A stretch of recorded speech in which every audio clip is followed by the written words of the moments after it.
What's up, snake fans? Dave Palumbo here for Muscle Serpents Daily. I didn't think I was going to get a video done today. I did get it done, but you're not going to see it till tomorrow. So it's technically a Tuesday video, but you're going to see it on Wednesday. That's just the way it happens. You know, sometimes I came into my snake room. I had to feed Frozen Thawed today. I do Frozen Thawed on Tuesdays, live on Wednesday. So I said, you know what? Let me shoot some videos, some cool stuff as I'm feeding and I'm opening bins and stuff like that. I don't have anything hatching yet, you know, and I'm still waiting for that rainbow clutch to shed out. Once they do, I'm going to show you that one again.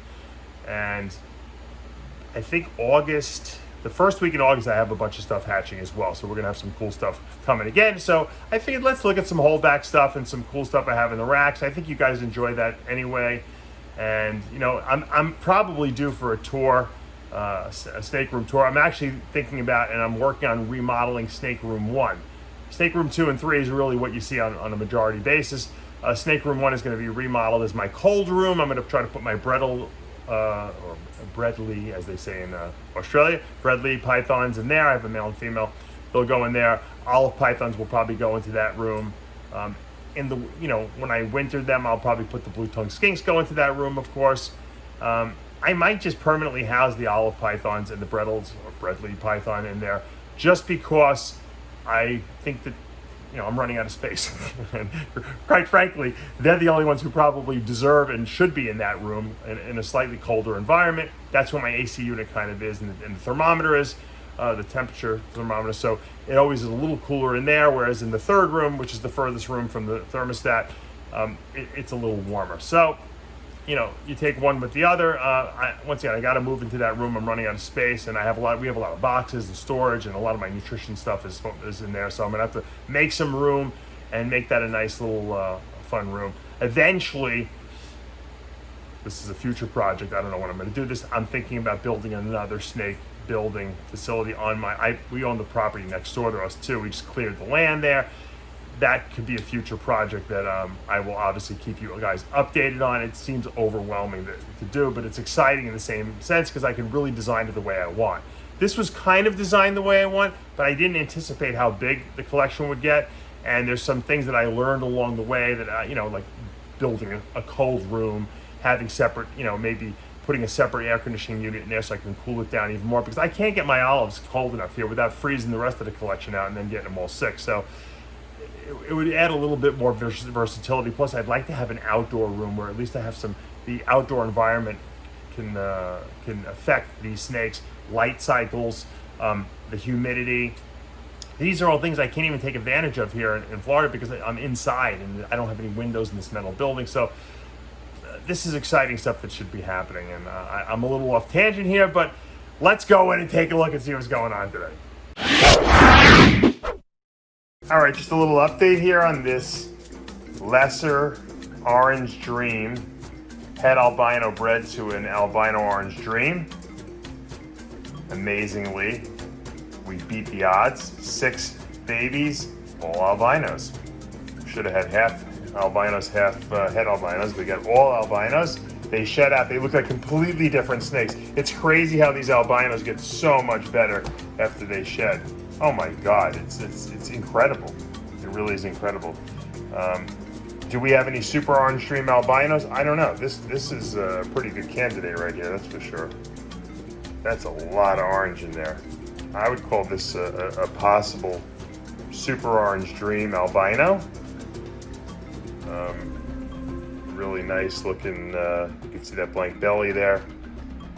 Look at that orange. Wow, I don't know if this camera can even pick it up. Try to bring in some better light here. That is a really, really, really nice albino. Orange dream, really. Now, albino is tough because it's hard to really make it look better. You could put darker morphs into it, you get a little bit more contrast, but that orange dream, really, look at the outlining on the pattern here. It almost looks fluorescent. I'd say that's super orange dream albino. Whereas it's funny, you could tell the lesser albinos, they're lighter. So if you have lesser in the albino, you get these light ones. They're a little frisky here. And then the ones with the orange dream, it looks like I at least have orange dream in all the albinos, I think, you know. They're really, really nice though. I already sold one of these just from the video I did the other day. Look at this one. See that nice stripe here? That's the lesser. You can see the orange dream. This is probably lesser orange dream albino. I don't even know if you can tell lesser super orange dream albino. I think it's going to be hard to really make that distinction because the lesser really lightens everything up a lot. I think it'll be a lot easier in these. And these all look really high contrast, you know, like I said, with that one being, you know, a couple of them look being really, really super high contrast. It's going to be tough. I'm going to have to call all of these, you know, possible super hypos, possible super orange dreams, because it's impossible for you to know until you guys breed them out, you know, whether they're orange dream or super orange dream. They are really, really nice. I'm going to definitely have to hold back a couple of these. I'm an albino freak to begin with. Like, I really love albino stuff, and, you know, ball python albino stuff, a lot of people thought were dead ends, but woof. You gotta hand it to Ozzy. He's the one who got me hooked. He said, try this lesser orange dream head albino, see what you can do with it. And, you know, he put something in the, or something, said something to that degree, and I kind of just, it really kind of lit up something in my head. I said, I wonder how these guys are gonna look, you know, with a super orange dream, you know. And it was a long-term project, so I've been doing this for a couple of years. And I produced some babies. I took the male and I bred in a female, and I bred them to each other. So very, very nice clutch here. And a lot of these will be available, some won't, but I already sold a lesser orange dream albino from this clutch, so that's the update. All right, it's feeding day here today.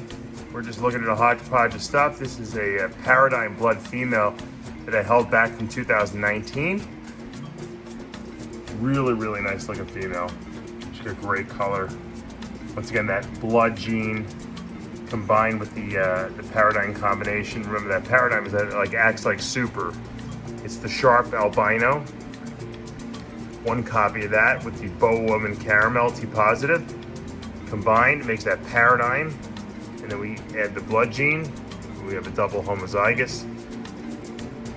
I've been pretty successful with the Paradigm Blood project over the years. And this is a nice little holdback we have. This is a Hypo Honduran T positive blood, 66% head Annery 2. They call this the El Diablo, or actually the Phoenix, actually, because it's got the Hypo gene in it. One of my favorite boas that I produced. Hopefully she'll breed this year. Let's see if she takes this prey item here. We're in a nice little medium rat here. Nice. Of course, always into the water bowls. They always go into the water bowl. Look at the coloring on this girl. That's why they call it the Phoenix. There's like blues and purples and oranges. She just gets better and better with age. I just sold one of these. I produced from 2020, I think, right. I just sold one of these. I actually produced a 19 as well, but this was an 18 holdback. And hopefully, like I said, she's gonna breed this coming season. I haven't figured out what I'm gonna match her up with, but wow, is she one of my favorite boas. Look at that. Look at those like blues and purples in there. She's just got exquisite, exquisite color. And she keeps getting better with age. All right, this girl will eat. This is one of my best eaters. IMG Annery, 100% het albino. She's turning blacker by the day. She's always waiting for food. I like to give her small prey items like I do all my boas, but she's a great eater. She's gonna need another year or two before she's ready to breed, but she's just gorgeous. I'm always showing her off because I'm really impressed. I almost sold her. I'm so happy I didn't sell her. She's so beautiful. All right, here's my Hypo Blood 2018. Hopefully this girl will breed this year. She's a patternless, that Vin Russo from the patternless line, Vin Russo patternless line. She's in shed. She'll never turn down a meal. If you look and see, I bought, I had some blood from, I had some Hypo Bloods from Vin Russo that I bred a super hypo het blood to, and I got this patternless, or as he calls the vanishing pattern blood. And she's in shed. She's a little dark. she has virtually no pattern. I mean, she's almost a patternless looking snake, and the genetics in that line are pretty cool when you think about it. That's why I held her back. She's really nice. Once again, she's almost like a patternless blood. Hypo blood, I should say. I'd like to get some more color into her. And if we can get maybe, I don't know, some T positive in there, I'm thinking that that's going to look really nice. So we'll think about it. I haven't decided who I'm going to breed her to this year. Since we're looking at cool stuff, I figure we might as well check out one of my favorite 2019 holdbacks. This is a black pastel hurricane lesser Enchi yellow belly 100% het pied female. It's a mouthful. I'm pretty sure it's all in there. I definitely see black pastel lesser. Definitely the hurricane is in there. I got the blushing on the bottom. There's your yellow belly. It's 100% het pied because one of the parents is pied. So I'm pretty happy with this girl. This girl will not eat if I take her out of this tub. She's in the hatchling tub. It's absolutely ridiculous, but I refuse to remove her from here because she does not want to eat if she doesn't sit in here. So for now, she'll stay in here for the time being until she decides she wants to eat in a bigger tub. But man, she is so beautiful. Oh, I can't wait to breed this girl. She's got some amazing, look at that contrast. Look at that stripe. Wow. And you can see the hurricane swirls are completely disassembled because of the lesser in there. You wouldn't even know it's lesser, but that black pastel restores that color. You know, lesser usually is really light. Here's a lesser hurricane. Look at this one. Here's a really cool looking lesser Enchi hurricane yellow belly. And look at the difference between that one and this one with the black pastel in it. Same thing. You see how the lesser disassembles the hurricane swirls? Well, it's doing it here too, but then we're putting back that black color because of the black pastel. Both gorgeous girls, both holdbacks. I couldn't let go of them. I just can't. I have so many hurricanes that I keep hold back because I can't let them go. I love them. This one I call wishbone because of the little wishbone on the back of its neck there. And then I have this one in here that is, I don't think this one's black. This is lesser yellow belly, Enchi, hurricane, het pied. They're all het pieds. Now this one, this one I think has yellow belly, yeah, definitely in it. But this one has no black pastel, so you can see the difference. This one's in shed, but you can see the difference between this one and this one now. This is almost the same, but no black pastel. So I got 3 different nuances of the same set of genes, and I got lucky. They're all female, so they're all holdbacks. Actually, no, this is a male. Excuse me. This is my male. This is my holdback male from this clutch. So this male will probably go to both of those females so we can produce some super hurricane versions of this. We'll see though. We'll see. I haven't decided. Because if I get black, super black pastel, then it's going to erase everything. So that's not good. So I may not. I don't know. I got to think about what I want to do. Now this one here is another one from the same clutch. Also gorgeous. Black pastel hurricane yellow belly head. So this one's got no lesser. And you can see, because of the no lesser, you see the hurricane swirls. You see how much more pronounced they are. You see how much you can see them. The lesser unravels those. There's no lesser in this. This is my other female that I wanted to show you guys. So here you got, I believe there's yellow belly in this too. Black pastel, hurricane, Enchi. Once again, all het pied, which probably accounts for that striped tail. Gorgeous. I love these, all 3 of these girls, and my boy. And I have one from the same clutch. Look, I held back 5 babies from the same clutch because I couldn't let them go. I really almost let this one go, but I changed my mind. This one I actually hit the pied on. Whether this is black pastel pied or black pastel Enchi pied, I don't think it's Enchi pied because I would have had more. Enchi brings back more color. You don't usually have high whites Enchi, so this is probably black pastel pied or black pastel hurricane pied or Black Pastel Hurricane Yellow Belly Pied, because this is definitely brightened up more than I am used to seeing. I have some Black Pastel Pieds. It looks Black Pastel Pied, but there's a little something more to it. So I don't know. I don't know if it's Hurricane or not. I guess the only way I'll know is if I breed it, if I basically breed it out. So I held her back, you know. The worst case scenarios, I'll just make more. I'll make more Panda Pieds from this girl. I'll have Hurricane Panda Pieds. I'll never know the difference though, unfortunately. I love Black Pastel Pied. I produced a whole crazy litter of Black Pastel Pieds. They've been selling really well. So for those of you who are interested in that whole project, the Panda Pied project, and there's so much to get involved with. There's so many projects. You got to just plan them out. I'm overwhelmed in my head. I can't even sleep at night. I'm always thinking about all these crazy projects. But anyway, this was a great clutch. Once again, I held back 5 of these babies. Can you believe it? Oh my God. It's a lot of mouths to feed, but I couldn't let go of them. They were all different nuances of the same, you know, type of, I really wanted to get Black Pastel into the Hurricane project. I did very successfully. And so I got to follow this project through now.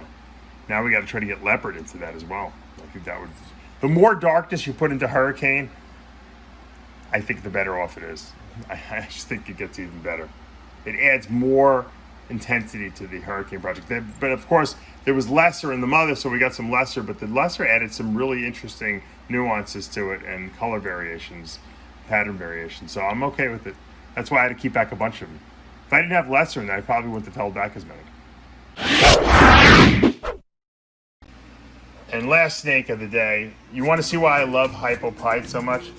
Because as they get older, they just get better and better and better. I mean, I've said this before. I don't think there's anything better than this Hypopide is kind of like, you don't have to do any more to it. My Hypopides are really good because they're really well balanced in terms of how much white to how much pattern.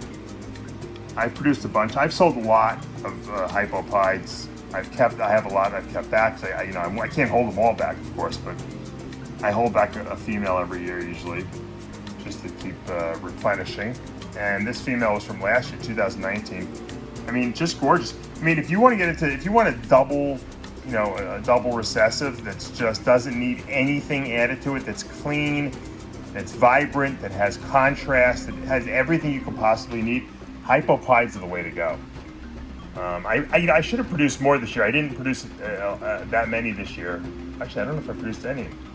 I think I might have struck out with, I think my girls didn't go because I tried to get a little too fancy. My reliable male Hypopide that breeds tremendously successfully, I didn't go with him. I went with some younger males. I don't think that they were ready, and we really didn't get too much great stuff from that, but we have some slugs and one, actually no slugs, the female just didn't go, but she'll go this year probably. But this Hypopide, I have a bunch of these. Like I said, I have two female. I have one from 2018 I'll show you as well. And I'll prove to you that they just get better and better. So this is a 19. Let's go look at the 18. All right, here's my 2018 Hypopide, who's pretty and balanced. I actually sold the nicest one that I produced in 18 to one of my customers. He was begging me for it. He saw it in one of my videos. That's my problem. I show everything in my videos, including my holdbacks, and then everyone sees the ones they want, and then he begged me, and I really didn't need it, so I said, you know what, if I really had needed it, or if it was something unique that I didn't have, I would have probably kept it, but I said, all right, I'll take this one, you take the good one, or the better one. This one's still really nice, but there was a better one. This one is probably more balanced. I think he wanted the one that had a little more pattern, a little less white in it, but personally, I think the one he took was colored better, but this one is more balanced, so I think future breeding potential, this one might be a little better off, just because most people want balanced pieds. The only time it's good to have more pattern in your pied is if you're going to breed it into something that removes the pattern, like leopard. Leopard pieds or spider pieds are basically almost white, so they have like a head splotch. So if you start off with a pied that has a lot more pattern, sometimes you can preserve some of that. And she preserves it too. That's the only thing I would probably add to this Hypopide. If I can get Enchi or Super Enchi Hypopide, or, well, I should just shut up because I have another Ultramel, Orange Dream, Hypopides. I mean, once you get into that, and I'm working on those projects, obviously. I can't say I'm not. But this is, purity-wise, this is pretty nice right off the bat, just in and of itself.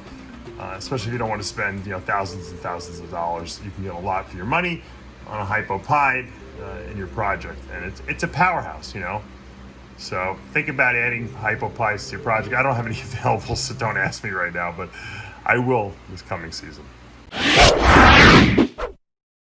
All right, guys, that's going to be it for today, and hopefully you enjoyed the little potpourri of stuff that we take a look at today. I have so much stuff to show you guys. It's unbelievable because, I show you guys when stuff hatches or when stuff's born, and then a lot of times I don't get around to showing you for almost 6 months to a year. So I got a lot of stuff that's starting to grow and change and improve, and I want to show you what's going on and what's available. Obviously 2020 stuff. I have a few clutches up, but not a lot of stuff up yet, and that's because I'm still have some 2019 stuff we're moving. But it's funny because I have a couple of 18s left over. I have a few 19 stuff too, probably more 19 stuff than I should have, because some stuff I was thinking about holding back. That stuff sells so well now because people know it. It's almost a year and a half old, this stuff. So now it's even closer, especially the females, to breeding size. The males are already ready to breed. So a lot of that stuff is moving very quickly now.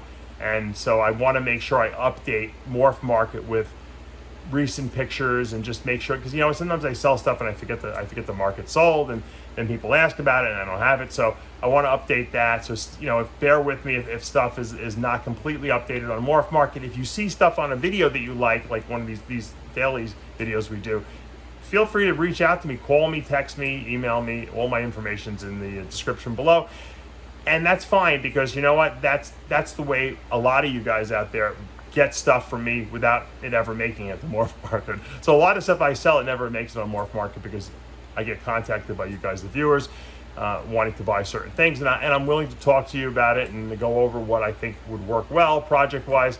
And I have to thank a lot of my mentors in this industry. When I was coming up, several years back, they were answering my questions and helping me out. And it's a good community in that sense, that people are willing to work with each other and help each other out and give each other suggestions about how to combine certain things. And obviously the longer you're in this, the more you learn about the genes and what they do. But we're always finding new stuff. Who knew I had cryptic in my collection? I found that out this year. It was a pleasant surprise. So, all right, guys, I hope you are enjoying your week. We're getting over that hump day, and it's all about the hump day, right? Got to get over it. Wednesday, I enjoy Wednesdays because it's feeding day for me, but it is a busy day.